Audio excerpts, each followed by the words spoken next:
Hello guys आज 3D geometry का आज हमारा थर्ड लेक्चर है जिसमें हम पढ़ाने वाले हैं कि shortest distance between lines. To lines के बीच में शॉर्टेस्ट डिस्टेंस क्या होती है वो हम फाइंड आउट करेंगे इस लेक्चर में।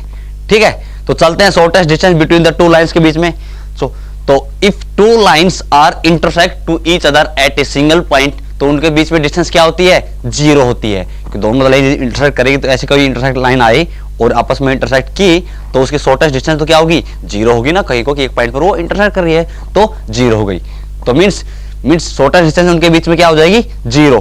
बट यदि लाइंस इंटरसेक्ट नहीं करेंगी, lines do not intersect to each other, तो shortest distance between these two lines are the perpendicular distance between these two lines। तो shortest perpendicular distance होगी ना, वो हमारे पास उसके बीच की क्या होगी? shortest distance between lines। जो perpendicular distance होगी इन दोनों लाइंस के बीच में वो हमारे पास shortest distance हो जाएगी यदि वो लाइंस इंटरसेक्ट नहीं करेंगी, तब की बात है। अब ये तो बात हो गई कि shortest distance हम फाइंड आउट करते हैं जब लाइंस पैरेलल हो तो उनकी परपेंडिकुलर डिस्टेंस क्या होगी? Shortest distance between the lines. यदि लाइंस पैरेलल नहीं हो तो लाइंस पैरेलल नहीं हो तो क्या होगा? तो if lines are non parallel, means parallel नहीं हो तो लाइंस क्या होंगी? नॉन कोप्लेनर लाइन हो जाएगी। इसको हम बोल सकते हैं स्क्यू लाइंस। मींस लाइंस कैसे होती हैं? वो पैरेलल नहीं है but do not intersect at any point, किसी पॉइंट पर इंटरसेक्ट भी नहीं कर रही है और पैरेलल भी नहीं है, तो वो लाइंस होती हैं हमारे पास नॉन कोप्लेनर, या फिर हम उनको बोलते हैं स्क्यू लाइंस। स्क्यू लाइंस किस टाइप की लाइंस होती हैं? वो हमारे पास जो इंटरसेक्ट भी नहीं करती है और उसके वो कभी भी इंटरसेक्ट नहीं करती है और वो पैरेलल भी नहीं है। तो क्या होती है, कैसी होती है वो स्क्यू लाइंस? तो डायग्राम से यहाँ पे बताता हूं मैं आपको। डायग्राम में मैं लेता हूं, लेट सपोज कि ये हमारे पास मैं डायग्राम ले एक्स, ये वाई एक्सिस और ये जेड एक्सिस है। तो यहां से हम इसको मैं ऐसे ले लेता हूं, ठीक है। ये जेड एक्सिस है, इसको ज्वाइन कर देते हैं। तो ये लाइंस, अब हम यहां से एक लाइन ले लेते हैं, ये लाइन इस पॉइंट से पास होने वाली ये लाइन, ठीक है, दिस वन लाइन। और एक लाइन हम ऐसे ले लेते हैं, ये लाइन। तो ये लाइन हमारे पास कहां से जा रही है? ओरिजिन से होकर के इस मींस ये डायगोनल है, इसका क्यूब का डायगोनल है ये लाइन। लेट्स सपोज ये ओ है, ये A B C D E F G, ठीक है। तो यहां से हमारे पास ये लाइन कहां से होकर जा रही है? डी और ओ से होकर जा रही है लाइन, ठीक है, ये लाइन। और ये है ए और सी पॉइंट से होकर निकल रही है। तो दोनों लाइंस पैरेलल भी नहीं है, ठीक है, क्योंकि एक लाइन किस टाइप की है? एक लाइन हमारे पास इस टाइप की है और एक इस टाइप की है। तो दोनों लाइन पैरेलल नहीं है बट कहीं इंटरसेक्ट भी नहीं करेंगी। तो इस टाइप की लाइंस क्या होंगी? स्क्यू लाइंस या फिर नॉन कोप्लेनर लाइंस। ये होती है नॉन कोप्लेनर लाइंस होती है हमारे पास, जो कहीं भी इंटरसेक्ट नहीं करेंगी। या फिर मैं आपको बता सकता हूं कि इस टाइप की आप लाइन ले सकते हैं। किस टाइप की? यदि मैं आपको दूं एक दूसरा और फिगर कि ये भी लाइन हमारे पास कभी भी इंटरसेक्ट नहीं करेंगी।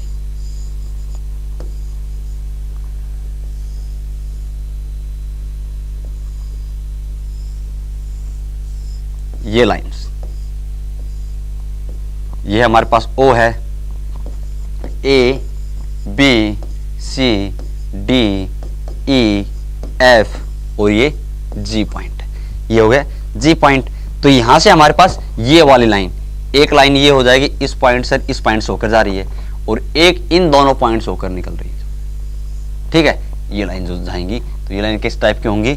ये लाइन हमारे पास ये इस डायगोनल से होकर जा रही है, ऊपर वाले डायगोनल से होकर जा रही है क्यूब के। तो दोनों लाइंस पैरेलल भी नहीं है और इंटरसेक्ट भी नहीं कर रही हैं, ठीक है। तो ये लाइंस होती है हमारे पास स्क्यू लाइंस, जिसको हम बोलते हैं, क्या बोलते हैं? स्क्यू लाइंस या फिर नॉन कोप्लेनर लाइंस होती हैं हमारे पास, ठीक है। तो इनकी शॉर्टेस्ट डिस्टेंस क्या होती है? शॉर्टेस्ट डिस्टेंस क्या होगी कि जहां पर इनकी डिस्टेंस मिनिमम होगी, परपेंडिकुलर डिस्टेंस मिनिमम होगी। लेट्स सपोज वो डिस्टेंस मिनिमम यहां पर हो सकती है, तो जो परपेंडिकुलर डिस्टेंस मिनिमम होगी ना, वो हमारे पास उसकी shortest distance between the line होगी।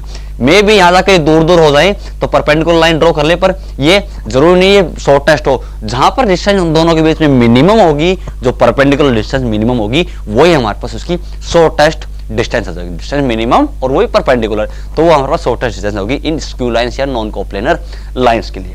ठीक है, तो distance between the non coplanar lines हम फाइंड आउट करते हैं। तो डायग्राम ड्रॉ कर लेते हैं सबसे पहले कि किस टाइप का डायग्राम है, कि नॉन कोप्लेनर और स्क्यू लाइंस है हमारे पास। तो किस टाइप की लाइंस हो जाएंगी हमारे पास? लेट्स सपोज ये हमारे पास लाइंस हैं, एक लाइन ये हो गई, एक लाइन ये हो गई, ये हमारे पास ए है, ए बी, और ये है सी डी, सी डी, ये ए वेक्टर, ये सी वेक्टर। ठीक है, इन दोनों के बीच में ये एक लाइन है जो कि परपेंडिकुलर है, मींस उनकी शॉर्टेस्ट डिस्टेंस। ये नहीं कि अभी इंटरसेक्ट हो रही है, ये लाइन ऐसे है और ये लाइन ऐसे जा रही है, ऊपर वाली ए भी ऐसे है, ये, तो इन दोनों के बीच में दोनों स्क्यू लाइंस है ना, ये ऐसे जा रही है और ये ऐसे जा रही है। ठीक है, ऐसे और ऐसे, तो इनके बीच में ये डिस्टेंस निकाल रहा हूं, इन दोनों के बीच की ये डिस्टेंस मैं निकालने जा रहा हूं। तो यहां से हम इसको मान लेते हैं कि ये लाइंस क्या हो जाएंगी, ये लाइंस हम सपोज कर लेते हैं कि लेट्स सपोज ये इस पर इंटरसेक्ट कर रही है एम और ये एल, दोनों परपेंडिकुलर हैं। ये पैरेलल है बी वेक्टर के और ये पैरेलल है डी वेक्टर के। ठीक है, तो इक्वेशन ऑफ लाइन क्या हो जाएंगी, स्क्यू लाइंस की इक्वेशन क्या होगी? तो ए बी की इक्वेशन क्या होगी? ए बी की इक्वेशन हो जाएगी वेक्टर फॉर्म में R vector is equals to, क्या हो जाएगी? R vector equals to, A point से पास हो रही है ए वेक्टर और parallel to let's suppose lambda times of parallel to B vector है। दूसरी लाइन की इक्वेशन क्या हो जाएगी वेक्टर फॉर्म में? Passing through this C vector, एक पॉइंट सी से पास कर रही है और पैरेलल टू लैम्डा 1 कर देंगे constant, parallel to D vector के पैरेलल है। ये हमारे पास इनकी इक्वेशन, स्क्यू लाइंस की इक्वेशन होगी। तो इनके बीच में डिस्टेंस हम फाइंड आउट करेंगे क्या होगी। तो इसके बीच में डिस्टेंस क्या होगी? ये परपेंडिकुलर डिस्टेंस एम एल इसके बीच की डिस्टेंस होगी। ठीक है, मींस एम एल जो लाइन है वो दोनों लाइंस के परपेंडिकुलर है। परपेंडिकुलर बोल सकता हूं ए एल एम एंगल, की angle A L M equals to angle C M L, angle C M L क्या होगा? इक्वल टू 90 डिग्री होगा। क्या होगा? दोनों के बीच में एंगल 90 डिग्री होगा, क्योंकि परपेंडिकुलर डिस्टेंस है जो कि शॉर्टेस्ट डिस्टेंस है, तो मींस इनके बीच में 90 डिग्री होगा, परपेंडिकुलर तो दोनों लाइंस की लाइन। ठीक है, तो ये हमारे पास इसकी शॉर्टेस्ट डिस्टेंस हो जाएगी एम एल डिस्टेंस। ठीक है, तो हमें एम एल डिस्टेंस ही फाइंड आउट करनी है। ठीक है, एम एल डिस्टेंस क्या हो जाएगी, एल एम डिस्टेंस क्या हो जाएगी? तो ये क्या हो जाएगी? Projection of A C on M L. ठीक है, जो ए और सी है ना पॉइंट, क्योंकि ए और सी तो दो पॉइंट हैं, लेट्स से दोनों पॉइंट है नहीं तो। ठीक है, तो एम एल क्या हो जाएगी, एल एम क्या हो जाएगी, एम एल क्या हो जाएगी? एल एम क्या है? This is projection of A C on L M. ठीक है, या फिर M L, projection of A C on M L along M L क्या हो जाएगी? This is mod of projection of L M क्या है? एल एम डिस्टेंस जो हम निकाल रहे हैं परपेंडिकुलर डिस्टेंस, या हम बोल सकते हैं इसको शॉर्टेस्ट डिस्टेंस। ये क्या होगी? Projection of A C vector along M L vector. M L vector, तो यहां से प्रोजेक्शन क्या होगा ए सी का? ए और सी क्या है? ये पॉइंट्स है जिससे लाइन दोनों पास हो रही है। दोनों की लाइन की इक्वेशन में पता है A vector plus lambda times B vector, C vector plus lambda 1 times of D vector है। ठीक है, तो इनका क्या हो जाएगा? तो इनका प्रोजेक्शन क्या होगा? प्रोजेक्शन हो जाएगा इसका इसके अलोंग कि mod of projection of A C on M L क्या हो जाएगा? A C vector dot M L vector upon M L vector का मैग्नीट्यूड। ठीक है, ये मेरे पास इसकी लेंथ आ जाएगी। ठीक है, अब यहां से लेंथ क्या हो जाएगी? ए सी वेक्टर क्या है? ए और सी पॉइंट है, तो ए सी वेक्टर क्या हो जाएगी? पोजीशन वेक्टर, इसकी value C vector minus A vector, और इनटू में डॉट प्रोडक्ट क्या है? M L vector upon magnitude of M L vector का होल का मैग्नीट्यूड। ठीक है, ये मेरे पास इसकी डिस्टेंस हो जाएगी। अब मुझे पता है जो एल एम है, जो लाइन है या ये वेक्टर है, ये परपेंडिकुलर टू इस लाइन के पहले बी वेक्टर के परपेंडिकुलर है और डी वेक्टर के परपेंडिकुलर है। तो डी के परपेंडिकुलर है, बी के भी परपेंडिकुलर, तो एल एम वेक्टर क्या हो जाएगा? B vector cross D vector. ठीक है, क्योंकि बी के परपेंडिकुलर है और डी के परपेंडिकुलर, ये एंगल 90 डिग्री हमें पता है ना, ठीक है। तो बी क्रॉस डी आ जाएगा, तो इनका डॉट प्रोडक्ट आ जाएगा। तो यहां से एल एम डिस्टेंस मैं फाइंड आउट कर सकता हूं, क्या हो जाएगी एल एम डिस्टेंस क्या हो जाएगी, C minus A mod of C vector minus A vector dot product of M L, M L की वैल्यू क्या है B vector cross D vector, और upon magnitude of B vector cross D vector, क्योंकि M L का mod था, M L का mod. तो ये मेरे पास क्या होगी shortest distance between these two lines in vector form, C vector minus A vector into में B cross D upon magnitude of B cross D. A B C D क्या थे, ए और सी तो मेरे पास क्या थे, किस पॉइंट से लाइन पास हो रही है, और बी डी क्या थे, वो वेक्टर जिसके पैरेलल वो लाइन थी, तो बी क्रॉस डी था, बी और डी जिसके पैरेलल थी, और ए और सी क्या है हमारे पास वो पॉइंट्स हैं जिनसे वो लाइन पास हो रही है, ठीक है। तो ये हमारे पास वेक्टर फॉर्म में ये एक फॉर्मूला आ गया शॉर्टेस्ट डिस्टेंस फाइंड आउट करने के लिए दो स्क्यू लाइंस के बीच में या दो नॉन कोप्लेनर लाइंस के बीच में क्या फॉर्मूला होता है शॉर्टेस्ट डिस्टेंस फाइंड आउट करने के लिए, ठीक है। अब हम यहां से फाइंड आउट करते हैं, ये वेक्टर फॉर्म में था, अब कार्टेशियन फॉर्म में मैं लिख लेता हूं। कार्टेशियन फॉर्म में इक्वेशन क्या होंगे, तो कार्टेशियन फॉर्म में इक्वेशन पहले मैं बता देता हूं क्या होती है कार्टेशियन फॉर्म में। कार्टेशियन फॉर्म में इक्वेशन क्या होंगी पहले ये देखो, दोनों लाइन की इक्वेशन क्या हो जाएगी, तो वेक्टर फॉर्म में थी। अब ए वेक्टर जिससे पास कर रहा है, एक वेक्टर एक लाइन है जो मींस एक वेक्टर से पास मींस एक पॉइंट से पास एक लाइन, उस पॉइंट के ए वेक्टर के कोऑर्डिनेट्स में लेता हूं a1 a2 a3, ठीक है, और इसके c1 c2 c3। B vector क्या हो जाएगा जिसके पैरेलल है b1 b2 b3, डी के लिए d1 d2 d3 ले लेता हूं। तो हमारे पास इक्वेशन क्या हो जाएगी, बोथ इक्वेशन ऑफ लाइन क्या हो जाएगी x minus a1 upon first line की इक्वेशन किसके पैरेलल है बी वेक्टर को, तो उसका b1 equal to X sorry Y minus a2 upon b2 और equal to z minus a3 upon b3, ठीक है। और सेकंड इक्वेशन ऑफ लाइन क्या हो जाएगी, c वेक्टर से पास हो रही है इसके c1 c2 c3 i j के कोएफिशिएंट, और तो c1 से पास हो रही है पैरेलल टू d वेक्टर है, तो इसके i j के कोएफिशिएंट क्या d1 d2 d3 लेते हैं, तो ये जगह d1 equal to x minus c2 upon d2 equal to sorry ये x है, x नहीं y है, z minus c3 upon d3। ये दोनों लाइन हो जाएगी कार्टेशियन फॉर्म में। अब हम फॉर्मूला निकालते हैं कि कार्टेशियन फॉर्म में क्या फॉर्मूला होता है शॉर्टेस्ट डिस्टेंस फाइंड आउट करने के लिए, ठीक है। तो वहां से वेक्टर फॉर्म में आपके पास फॉर्मूला क्या था कि a माइनस सी इंटू में b क्रॉस डी, दो वेक्टर थे, a माइनस सी वेक्टर है और एक b क्रॉस डी वेक्टर आएगा, दोनों का dot product upon b cross D जो वेक्टर था उसका मैग्नीट्यूड से डिवाइड कर देंगे तो शॉर्टेस्ट डिस्टेंस आ जाएगी। अब यहां से कार्टेशियन फॉर्म में इक्वेशन आ गई, तो इसका फॉर्मूला क्या होगा, तो शॉर्टेस्ट डिस्टेंस का मैं फॉर्मूला यहां पर आपको बता देता हूं। तो क्या होगा शॉर्टेस्ट डिस्टेंस बोल देता हूं डायरेक्टली। तो अब वहां से देखो आप फॉर्मूले से, इसी फॉर्मूले से देखो c माइनस ए मतलब यहां से इनके माइनस करेंगे और डॉट प्रोडक्ट है b क्रॉस डी, मींस इन दोनों का जो b वेक्टर है ये d वेक्टर है, इनका क्रॉस है, तो यहां से क्या हो जाएगा, ये आ जाएगा मेरे पास कि c1 minus a1 c2 minus a2 और c3 माइनस a3, और नीचे क्या हो जाएगा b1 b2 b3 d1 d2 d3 determinant, और अपॉन में डिवाइड किससे कर रहे थे b और d वेक्टर के मैग्नीट्यूड से, तो यहां पर भी b और d का मैग्नीट्यूड निकाल लेंगे।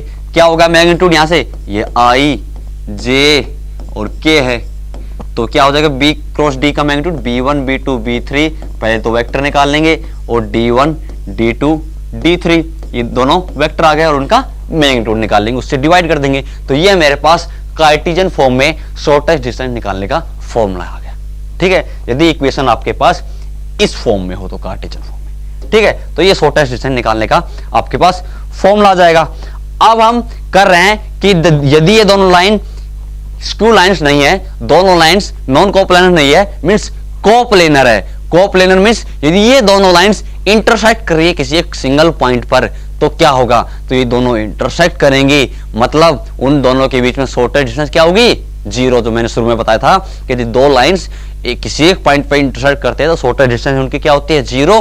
और यदि वो इंटरसेक्ट नहीं करती है तो उनके बीच में जो परपेंडिकुलर डिस्टेंस होती है वो क्या होती है, उनकी shortest distance between the lines. तो इनके दोनों के बीच शॉर्टेस्ट डिस्टेंस क्या हो जाएगी, जीरो, जब यदि इंटरसेक्ट करेंगी। तो condition of a line to be intersect करने की कंडीशन क्या होगी, तो कंडीशन यहां पर हम बता देते हैं। तो क्या कंडीशन हो जाएगी, condition for a line to be intersect, ठीक है, condition for lines to intersect, क्या कंडीशन हो जाएगी, तो कंडीशन होगी मेरे पास, देखो शॉर्टेस्ट डिस्टेंस क्या हो जाएगी, 0, तो इस डिस्टेंस को 0 को इक्वल कर दो, क्योंकि शॉर्टेस्ट डिस्टेंस है, ये 0 होगी तो ये वैल्यू इधर जाएगी, 0 से मल्टीप्लाई क्या हो जाएगी 0, तो मींस ये वैल्यू 0 हो जाएगी। मतलब कहने का मतलब कि determinant of C1 minus A1, C2 minus A2 और C3 माइनस E3 अपॉन नीचे क्या हो जाएगा B1 B2 B3 और D1 D2 D3 और इक्वल टू 0। तो ये मेरे पास कंडीशन आएगी कि दोनों लाइन एक सिंगल पॉइंट पर इंटरसेक्ट कर रही है, उसकी कंडीशन है। या फिर हम बोल सकते हैं दोनों लाइंस कोप्लेनर लाइंस है, तो भी यही कंडीशन यूज लेंगे हम, ध्यान रहे, ठीक है। क्योंकि मींस कोप्लेनर मतलब कहीं ना कहीं वो इंटरसेक्ट कर रही है और तो उसके बीच में शॉर्टेस्ट डिस्टेंस क्या है, 0 है, ठीक है। तो ये मेरे पास फॉर्मूला भी आ गया शॉर्टेस्ट डिस्टेंस का कार्टेशियन फॉर्म में, और कंडीशन भी आ गई कि लाइंस इंटरसेक्ट कर रही हो तो क्या होगा। अब लेते हैं, यदि लाइंस हमने निकाला अभी तक कि लाइंस स्क्यू लाइंस थी, नॉन कोप्लेनर लाइंस थी। अब आते हैं निकालते हैं कि distance between the two parallel lines के बीच में डिस्टेंस क्या होती है। डिस्टेंस को अभी तो पैरेलल नहीं थी लाइंस, अभी तो लाइंस पैरेलल तो नहीं थी बट स्क्यू लाइंस थी, इंटरसेक्ट भी नहीं कर रही थी और पैरेलल भी नहीं थी। अब लाइंस पैरेलल हो गई तो क्या कंडीशन होगी, तो पैरेलल होगी कि तो किसी एक वेक्टर के पैरेलल होगी। यहाँ तो दोनों लाइन पैरेलल नहीं थी ना, कि ये बी वेक्टर के पैरेलल है, ये डी के पैरेलल है, एक के नहीं थी।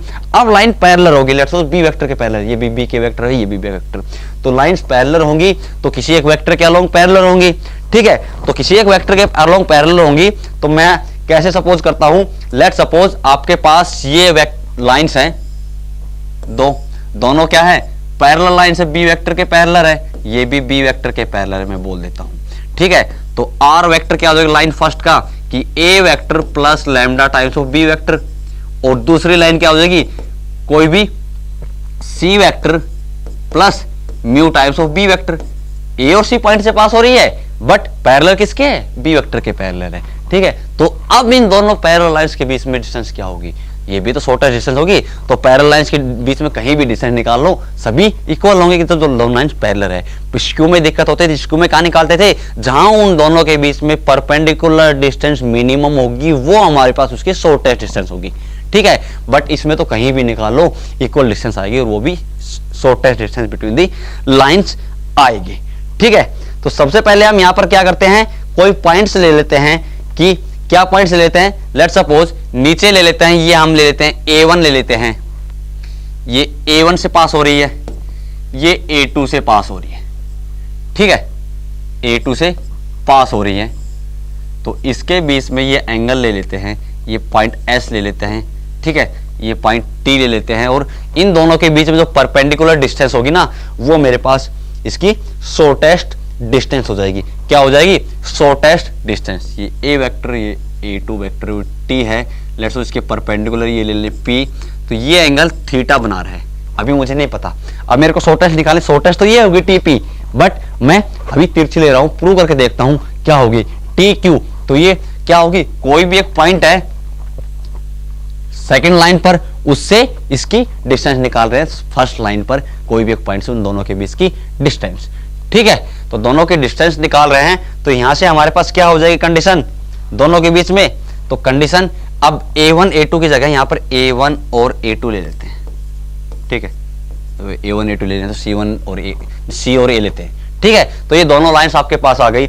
अब हम यहां से क्या कंडीशन निकालेंगे, अब हमें पता है कि B और ST का क्रॉस प्रोडक्ट करेंगे, एंगल क्या है, थीटा है, तो थीटा है तो दोनों के बीच में क्या करेंगे, एंगल फाइंड आउट करेंगे, ठीक है।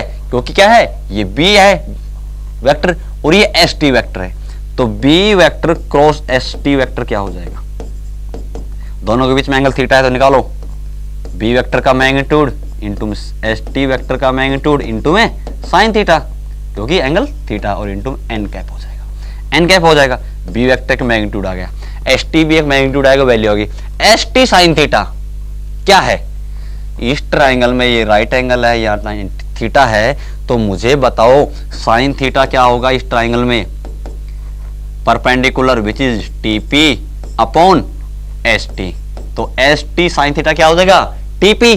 तो यहां से क्या हो जाएगा, ये तो बी वेक्टर का मैग्नीट्यूड है, एस टी साइन थीटा मेरे पास क्या आ गया, टीपी आ गया। और टीपी क्या है, ये है मेरे पास shortest distance between the lines, shortest between the lines हो जाएगा।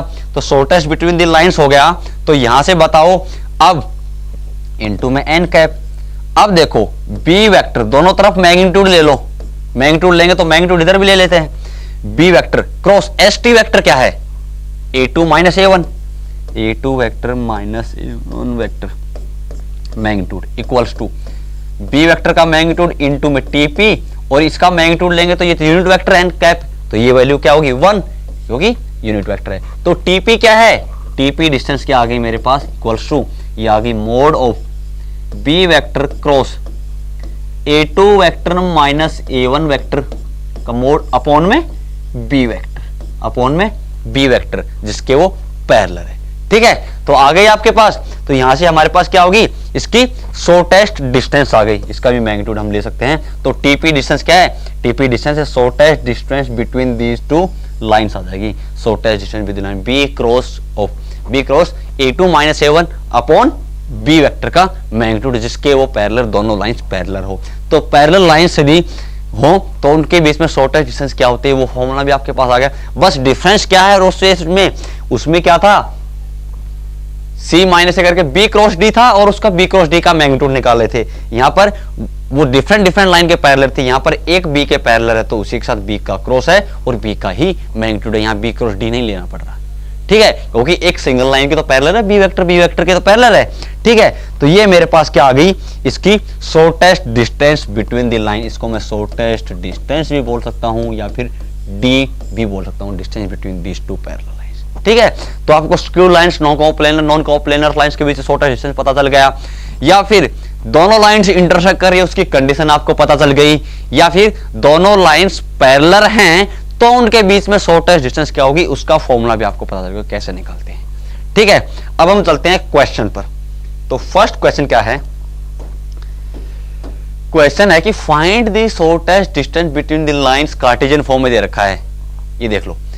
Also obtain the equation of line of the shortest, जो शॉर्टेस्ट डिस्टेंस होगी ना उस लाइन की इक्वेशन भी फाइंड आउट करनी है। लेट सपोज अब वो नहीं पता मेरे को, दोनों पैरेलल लाइन है तो उसके बीच में ये भी डिस्टेंस होगी तो ये लाइन, या फिर दोनों स्क्यू लाइंस है कोई तो उसके बीच में शॉर्टेस्ट डिस्टेंस ये होगी, स्क्यू भी हो सकती है ना तो उसकी लाइन। तो क्वेश्चन में देखो यहाँ पर कार्टेशियन फॉर्म में दे रखा है, तो ये पैरेलल है, एक वेक्टर है जिसके आई जे के कोएफिशिएंट क्या है 2 3 4, और दूसरी लाइन पैरेलल है किसके आई जे का कोएफिशिएंट क्या है 3 4 और 5, मतलब दोनों डिफरेंट लाइन के पैरेलल, डिफरेंट वेक्टर के पैरेलल है, तो मतलब दोनों लाइन स्क्यू लाइंस है।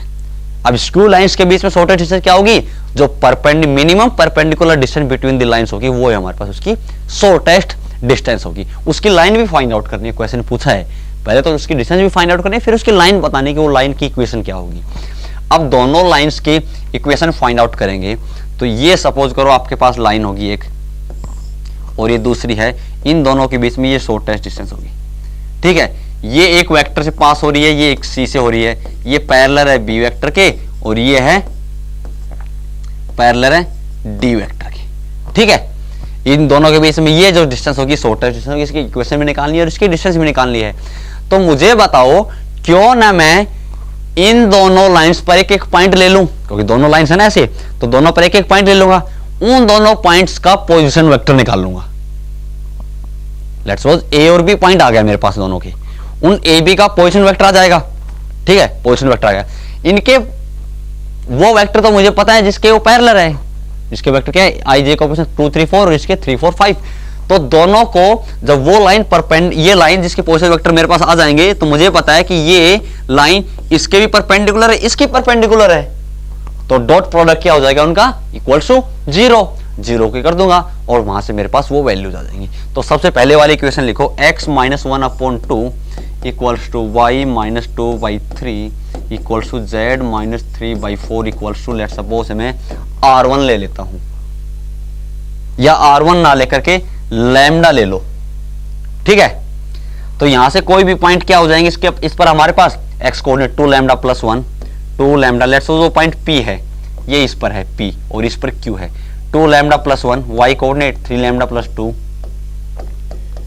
z coordinate 4 lambda plus 3। ठीक है, दूसरी लाइन क्या है, x minus 2/3 equals to y minus 4/4 equals to z minus 5/5। और ये किसके इक्वल है, लेट्स सपोज म्यू के इक्वल है। तो यहां से इस पर कोई पॉइंट क्या हो जाएगा, लेट्स सपोज q है वो पॉइंट, तो q के coordinates 3 mu plus 2, 3 mu plus 2, इस पर क्या हो जाएगा 4 म्यू प्लस 4, और ये क्या हो जाएगा 5 म्यू प्लस 5। ये हमारे पास q पॉइंट हो गया। अब PQ लाइन के पोजीशन वेक्टर निकाल सकते हैं, अब आप निकाल सकते हैं। तो PQ लाइन के पोजीशन वेक्टर क्या हो जाएंगे, ये निकालो। क्या क्या हो जाएंगे, मैं लिख लेता हूं डायरेक्टली। क्या होंगे, देखो 3 mu plus 2 minus 2 lambda plus 1। तो यहां से हमारा 3 म्यू माइनस 2 लैम्डा प्लस 1 आ जाएगा एक तो x। y में 4 mu plus 4 minus of 3 lambda plus 2, यहां से आएगा 4 म्यू माइनस 3 लैम्डा प्लस 2। और z में क्या होगा 5 mu plus 5 minus 4 lambda plus 3, क्या होगा 5 म्यू माइनस 4 लैम्डा और प्लस 2। ये मेरे पास इनके पोजीशन वेक्टर आ गए PQ लाइन के। अब पोजीशन वेक्टर आ गए तो मुझे पता है PQ लाइन इस B के भी परपेंडिकुलर है, ये PQ लाइन इस D के भी परपेंडिकुलर है। मतलब इनके डायरेक्शन रेशियोज के साथ इसके डायरेक्शन रेशियो, जो लाइन के डायरेक्शन रेशियोज हैं, ये डायरेक्शन रेशियो निकाले हैं मैंने। ठीक है, तो direction ratios of PQ line का प्रोडक्ट इन दोनों लाइंस के डायरेक्शन रेशियोज के साथ मल्टीप्लाई करेंगे तो क्या होगा, 0 होना चाहिए। क्यों, क्योंकि लाइंस परपेंडिकुलर है। दो लाइंस यदि परपेंडिकुलर हैं तो दोनों के डायरेक्शन रेशियोज का प्रोडक्ट इक्वल्स टू 0 होता है। ये वेक्टर में हमने बताया था पिछली क्लास में। तो इसके डायरेक्शन रेशियोज ये हैं और इसके 2 3 4 है। तो मल्टीप्लाई कर दो, 2 से मल्टीप्लाई करेंगे तो क्या होगा 6 mu minus 4 lambda plus 2 plus इसको करेंगे 3 से मल्टीप्लाई तो क्या हो जाएगा 12 म्यू माइनस 9 लैम्डा प्लस 6, और इसको 4 से मल्टीप्लाई करेंगे तो क्या हो जाएगा 20 mu minus 16 lambda plus 8 equals to 0, plus 8 equals to 0 हो जाएगा। तो यहां से लैम्डा म्यू में इक्वेशन क्या हो जाएगी हमारे पास, लैम्डा म्यू में क्या इक्वेशन आ जाएगी, लैम्डा म्यू में इक्वेशन आ जाएगी हमारे पास, दिस इक्वेशन विल बी कि 38 म्यू माइनस 29 लैम्डा, 38 म्यू। क्यों 38 म्यू, क्योंकि मुझे पता है 12 is 18 और 20 38 म्यू।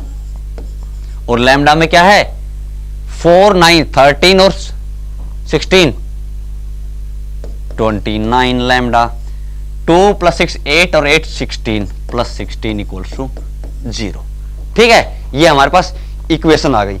अब हम सेकंड इक्वेशन लेंगे तो इसके डायरेक्शन रेशियो इस लाइन के डायरेक्शन रेशियो प्रोडक्ट करेंगे 0 होंगे। क्यों, क्योंकि लाइन परपेंडिकुलर है। तो निकाल लो, तो इसको मल्टीप्लाई करेंगे 3 से तो क्या हो जाएगा 9 म्यू माइनस 6 लैम्डा प्लस 3, उसको 4 स्क्वायर 4 से इसको मल्टीप्लाई करेंगे 16 म्यू माइनस 12 लैम्डा प्लस 8, और इसको मल्टीप्लाई 5 से करेंगे तो क्या हो जाएगा 25 mu minus 20 lambda plus 10 equals to 0। ये आ गया। ठीक है, तो यहां से म्यू और लैम्डा में इक्वेशन क्या हो जाएगा 9 16 25 और 25 50 म्यू, 6 और 12 क्या होगा 6 और 12 18 और 38 माइनस 38 म्यू लैम्डा, 3 और 8 11 और 10 21 प्लस 21 इक्वल्स टू 0।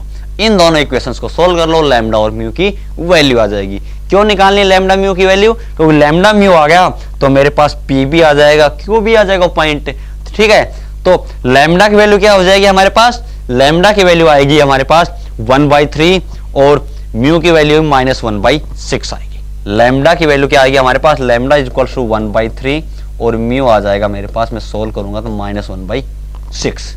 ठीक है, ये मेरे पास म्यू की वैल्यू आ जाएगी -1/6। तो लैम्डा और म्यू की वैल्यू पुट कर देंगे तो पी के कोऑर्डिनेट क्या हो जाएंगे, पी के कोऑर्डिनेट्स बताओ।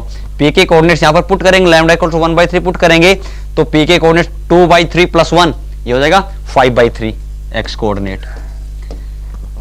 1/3 पुट करेंगे तो क्या हो जाएगा 3, और यहां 1/3 पुट करेंगे तो क्या होगा 9 13/3। ये पी के कोऑर्डिनेट्स आ गए। क्यू के कोऑर्डिनेट्स, म्यू की वैल्यू पुट करो -1/6 क्या हो जाएगा -1/2 + 2, तो यहां से होगा +3/2 -1/3 इसमें पुट करेंगे, 6 इसमें पुट करेंगे तो क्या हो जाएगा, ये हो जाएगा 2/3 और 12 माइनस प्लस 10/3 प्लस 10/3 हो जाएगा क्यू के कोऑर्डिनेट्स और 10/3 और y कोऑर्डिनेट क्या हो जाएगा, z कोऑर्डिनेट 25/6 आ जाएगा, जो -1/6 इसमें पुट करेंगे तो ठीक है। ये पी क्यू के कोऑर्डिनेट्स आ गए। अब पी क्यू क्या है, इन दोनों स्क्रू लाइंस के बीच की शॉर्टेस्ट डिस्टेंस है, तो यही हमारे पास शॉर्टेस्ट डिस्टेंस आ जाएगी। तो शॉर्टेस्ट डिस्टेंस आ जाएगी मेरे पास, इन दोनों की डिस्टेंस निकाल लो, 5/3 माइनस 3/2 का होल स्क्वायर। इन दोनों बाय डिस्टेंस फॉर्मूले से इन दोनों के बीच की डिस्टेंस निकाल लो, वो मेरे पास डिस्टेंस बिटवीन दी लाइंस आ जाएगी।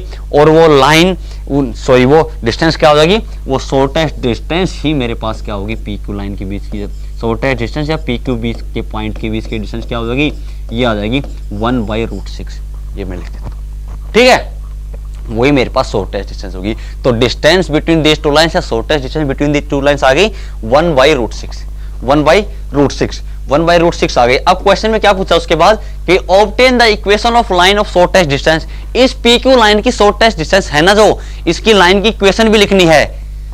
अब पिछले लेक्चर में हमने बताया था कि दो पॉइंट से पास होने वाली equation of straight line Cartesian form में लिख सकते हैं, हम लिख सकते हैं। तो दो पॉइंट हमें पता है, पी भी पता है, क्यू भी पता है, तो इक्वेशन ऑफ स्ट्रेट लाइन हम यहाँ पर लिख सकते हैं इन दोनों के बीच की, ठीक है, इन दी कार्टेशियन फॉर्म। तो क्या हो जाएगी इक्वेशन ऑफ स्ट्रेट लाइन यहाँ पर हमारे पास, तो यहाँ से इक्वेशन ऑफ स्ट्रेट लाइन लिखने की कोशिश करते हैं हम। क्या होगी देखो, x माइनस x1, सॉरी यहाँ पर लिख देते हैं P और Q से, तो x माइनस x1, ये x1 y1 z1 है, x2 y2 z2 है, तो क्या होती है x minus x1 5/3 upon x2 minus x1 3/2 minus 5/3 equals to y minus y1 y minus 3 upon में 10/3 माइनस 3, 10/3 माइनस 3 कितना होता है हमारे पास 1/3 और z में क्या हो जाएगा z माइनस 13/3 अपॉन 25/6 माइनस 13/3 25/6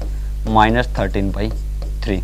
तो इक्वेशन यहां पर आ सकती है हमारे पास x माइनस 5/3 और इसके बीच में एलसीएम 6 लेंगे तो 9 माइनस 10 माइनस 1/6 माइनस 1/6 हो जाएगा equals to y minus 3 upon 1/3 और z में क्या होगा z माइनस 13/3 अपॉन में यहाँ पर 6 एलसीएम लेंगे तो क्या हो जाएगा 25 माइनस 26 माइनस 1/6 माइनस 1/6। ये मेरे पास equation of line P Q जो कि शॉर्टेस्ट डिस्टेंस है उसकी लाइन की इक्वेशन भी आ गई और उसके बीच की डिस्टेंस भी क्या आ गया हमारे पास 1/√6। ये shortest distance between these to skew lines या फिर नॉन कोप्लेनर लाइंस के बीच की डिस्टेंस आ गई। ठीक है, तो हमने शॉर्टेस्ट डिस्टेंस भी फाइंड आउट किया और उस शॉर्टेस्ट डिस्टेंस की लाइन की इक्वेशन भी हमने फाइंड आउट की है। अब हम चलते हैं नेक्स्ट क्वेश्चन में।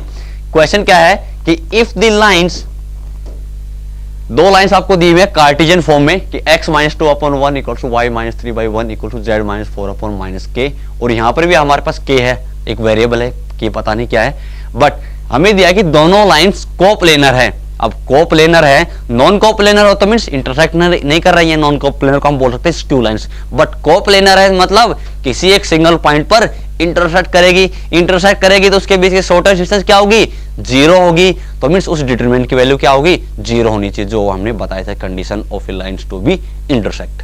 ठीक है, तो वहां से अब हम डायरेक्ट फॉर्मूले से करते हैं इस क्वेश्चन को। तो उसमें क्या था हमारे पास C1 minus A1, C2 minus A2, C3 minus A3 और नीचे सेकंड रो में क्या था B1 B2 B3 और थर्ड रो में क्या था D1 D2 D3। तो यहाँ से C1 माइनस C2 क्या होगा, यहाँ से 1 और यहाँ से 2 का माइनस को 1 माइनस 2 4 माइनस 3 5 माइनस 4 ये था।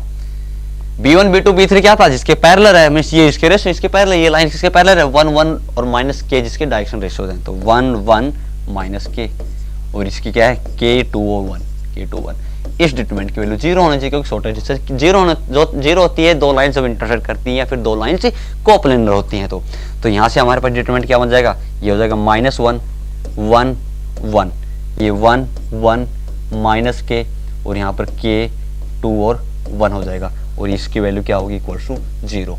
तो यहाँ से वैल्यू निकालते हैं, देखो क्या होगा -1 plus 2 minus k into k, ये हो जाएगा minus k square minus of, अब इसकी value k -2k into -1 plus 2k और ये 1 हो जाएगा इक्वल्स टू 0। तो यहां से हमारे पास वैल्यू क्या आ गई 1 माइनस के स्क्वायर माइनस 3k और -1 इक्वल्स टू 0। 1 से 1 कैंसिल आउट, माइनस के इसमें कॉमन लेंगे तो क्या आ जाएगा k प्लस 3 इक्वल्स टू 0। तो k की वैल्यू क्या क्या पॉसिबल हो गई, k 0 भी है या फिर k प्लस 3 0, मतलब k इक्वल टू -3। k की वैल्यू 0 और -3 आ गई, अननोन जो k वैल्यू था। हमें क्वेश्चन पूछा then k can have, k क्या क्या हो सकता है, k की कितनी वैल्यू हो सकते हैं, ऑप्शन है एनी वैल्यू एग्जैक्टली 2 वैल्यूज। तो की 2 वैल्यूज आई हमारे पास 0 और -3। अब सेटिस्फाई करके देखते हैं 0 और -3 यहाँ सेटिस्फाई करेगा नहीं करेगा।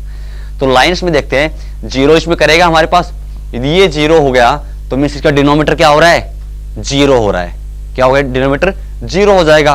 ठीक है, डिनोमीटर 0 होती है लाइन, फिर हमारे पास सेटिस्फाई नहीं करेगी। ठीक है, ये सेटिस्फाई नहीं करेगी, या फिर हम बोल सकते हैं यदि इसको 0 रख देंगे तो इधर ये एक कांस्टेंट लैम्डा के इक्वल हो सकता है, ये यहाँ पर भी ये 0 हो जाएगा। ठीक है, तो ओनली 1 वैल्यू इसकी सेटिस्फाई करेगी विच इज इक्वल टू -3, क्योंकि डिनोमीटर इनका 0 हो रहा है। यदि k की वैल्यू 0 ले लेते हैं, क्योंकि k हमारे पास ये अननोन है, ये डिनोमीटर में इनके लाइंस के रेशियोज में। ठीक है, रेशियोज में 0 हो सकता है बट डिनोमीटर में यहाँ पर 0 नहीं हो सकता। तो ठीक है, तो k की ओनली 1 वैल्यू यहाँ पर पॉसिबल हो सकती है। एक तो हमारे पास अब 0 ले लें, 0 लेंगे तो हमारे पास फर्स्ट इक्वेशन क्या हो जाएगी, देखो x - 2/1 y - 3/1 equals to k यहाँ पर 0 हो गया तो इक्वेशन ऑफ लाइन क्या होगी z इक्वल्स टू 4, ना कि z - 4 होगा, z इक्वल्स टू 4, क्योंकि z - 4 इक्वल्स टू 0 तो z इक्वल्स टू 4 हो जाएगा, ये एक लाइन आ जाएगी। तो हमारे पास 2 वैल्यू पॉसिबल हो सकती हैं कि 0 हो गई या फिर -3। -3 तो सेटिस्फाई कर देगा, क्योंकि वैल्यूज कुछ भी हो, इंटीजर वैल्यू पॉजिटिव नेगेटिव वो तो सेटिस्फाई कर। तो exactly 2 values of x and y k value satisfy, तो ऑप्शन सी यहाँ पर करेक्ट हो जाएगा। ठीक है, अब हम आते हैं लास्ट क्वेश्चन पर इस लेक्चर के कि distance between the two lines या shortest distance between the lines के लेक्चर में लास्ट क्वेश्चन क्या है, क्वेश्चन के लेट ए वेक्टर और बी वेक्टर कोई पॉइंट दे रखे हमें be the points on 2 skew lines हैं हमारे पास ए और बी। तो ये दोनों लाइन है, दोनों स्क्यू लाइंस है, ए और बी पॉइंट से पास हो रही हैं, उसके आपको पोजीशन वेक्टर दे रखे हैं और पैरेलल है पी और क्यू के, दिया हुआ दिख रहा है हमें और बोला भी है स्क्यू लाइंस है।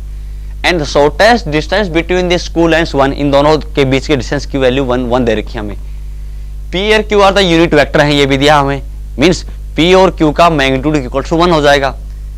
Forming a adjacent sides of a parallelogram enclosing an area 1/2 units, और जो एक पैरेललोग्राम बनाती है स्क्यू लाइंस उसके साथ उसके जो शॉर्टेस्ट डिस्टेंस है वो और ये लाइंस पैरेललोग्राम बनाती है, उसका एरिया हमें 1/2 यूनिट दे रखा है। और angle between the line A B, जो ए और बी पॉइंट जिससे पास हो रही है line A B and the line of shortest distance जो आएगी उसके बीच में एंगल क्या है 60 डिग्री है। तो हमसे पूछा है ए बी डिस्टेंस क्या होगी, ए और बी जो पॉइंट है इन दोनों लाइन से जिससे पास हो रही है लाइंस, उन दोनों पॉइंट्स के बीच की डिस्टेंस आपसे पूछी है। ठीक है, तो ये क्वेश्चन आपको सोल्व करना है, ये है shortest distance between the lines पर ये क्वेश्चन है।